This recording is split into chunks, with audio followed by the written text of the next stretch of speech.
bien-aimés en Christ, que la grâce et la paix de notre Seigneur vous soient communiquées en abondance au nom de Jésus. Alors, je voudrais très rapidement partager avec nous le texte de Matthieu chapitre 3 du verset 1 au verset 12, mais nous lirons uniquement les deux premiers versets.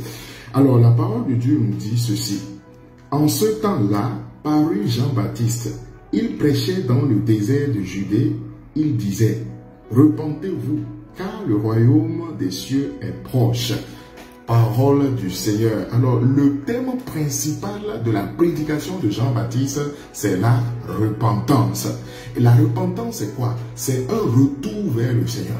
C'est le fait de se détourner du mal, se détourner du péché, en l'occurrence, abandonner la mauvaise voie, abandonner la mauvaise vie. Et la repentance concerne deux catégories de personnes.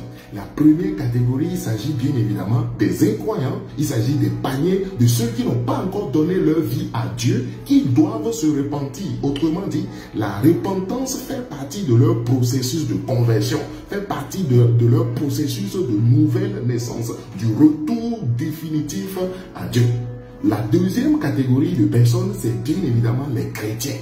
Et donc les chrétiens qui, au cours de leur marche avec le Seigneur, ont chuté, ont failli. Donc un chrétien qui vit dans le péché, par exemple, il va à l'église, il sait, mais dans toutes ces choses, il vit dans le péché, il entretient le péché, il est rétrograde. Alors la repentance concerne cette personne-là. Et donc, c'est de cette deuxième catégorie de personnes que je voudrais nous parler, bien aimés dans le Seigneur. Et avant, je voudrais nous dire que pendant la repentance, ou lorsque le chrétien décide de se repentir, ou même l'incroyant, lorsqu'il décide de donner sa vie au Seigneur, le Saint-Esprit vient désamorcer tout ce qui est charnel dans sa vie. Le Saint-Esprit vient faire une chirurgie, une catharsis spirituelle au cours de laquelle tout ce qui est de l'ennemi, tout ce qui est charnel, tout ce qui est diabolique, tout cela est désactivé, extirpé de sa vie. Et le Saint-Esprit lui fait un transfert spirituel de la nature de Dieu qui lui permet dorénavant de vivre selon les commandements de Dieu. Un nouveau cœur lui est donné, un cœur malléable, un cœur qui est soumis à Dieu. Alors nous allons voir très rapidement les 4 étapes du processus de repentance d'un chrétien qui s'est égaré de Dieu. Alors la première étape, c'est la prise de conscience de notre état de pécheur. La prise de conscience du fait que nous avons péché contre Dieu et que nous avons besoin de nous repentir, nous avons besoin de revenir à lui. Ça, c'est la première étape. Ça. La deuxième étape consiste à demander pardon à Dieu. Parce que lorsque tu prends conscience que tu t'es détourné de ton Dieu, il faut demander pardon à Dieu. La parole de Dieu nous dit qu'il est fidèle, il est juste pour nous pardonner et nous purifier de toute iniquité. Et la troisième étape consiste à renoncer au péché. On prend l'engagement, après avoir reçu le pardon de Dieu, on prend l'engagement à renoncer à ce péché. Parce qu'il ne serait pas de bon ton après avoir demandé pardon aujourd'hui à Dieu, demain je vais pécher, espérant venir plus tard abuser de la grâce, entre guillemets, abuser de la grâce de Dieu et venir redemander pardon. Non.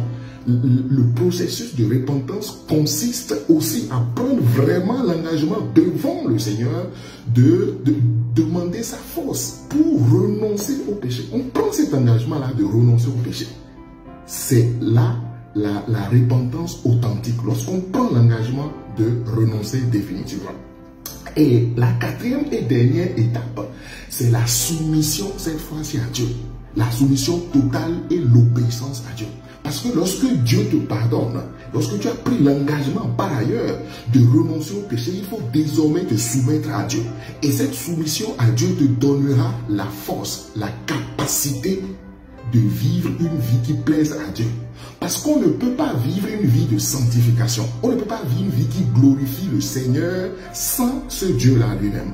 Et en se passant de Dieu, en faisant fi à Dieu. Non, pas du tout. On doit se soumettre à Dieu dans une vie de communion avec lui, dans la prière, dans la méditation de sa parole, de manière régulière, de manière assidue et de manière soutenue. C'est très important. Et c'est de cette soumission à Dieu que nous allons tirer la force nécessaire, l'énergie l'énergie nécessaire par le Saint-Esprit qui habite en nous afin de vivre ce que le Seigneur attend véritablement de nous. Bien-aimés dans le Seigneur, peut-être tu es rétrograde actuellement. Peut-être que tu vis dans le péché. Peut-être depuis quelques semaines, depuis quelques mois, tu entretiens un péché. Tu chéris, tu caresses un péché. Le Seigneur t'adresse. Le Seigneur s'adresse à toi ce soir. Et il attend de toi une repentance complète. Et cette repentance complète intègre ces 4 dimensions, ces 4 niveaux que nous avons vus ce soir. Ma prière pour chacun de nous, ma prière pour toi en l'occurrence qui entend ce message, c'est que effectivement le Seigneur t'accorde cette grâce-là de revenir à lui si tu en as besoin. Et lorsqu'on lit la suite, on se rend compte que la repentance produit des fruits. Celui qui se repent, effectivement, on voit les fruits, les manifestations de cette repentance dans sa vie de tous les jours. Alors que le Seigneur te fasse cette grâce et qu'il t'accorde de vivre la plénitude de la repentance pour la gloire de son Seigneur. Sois abondamment béni au nom de Jésus. Amen.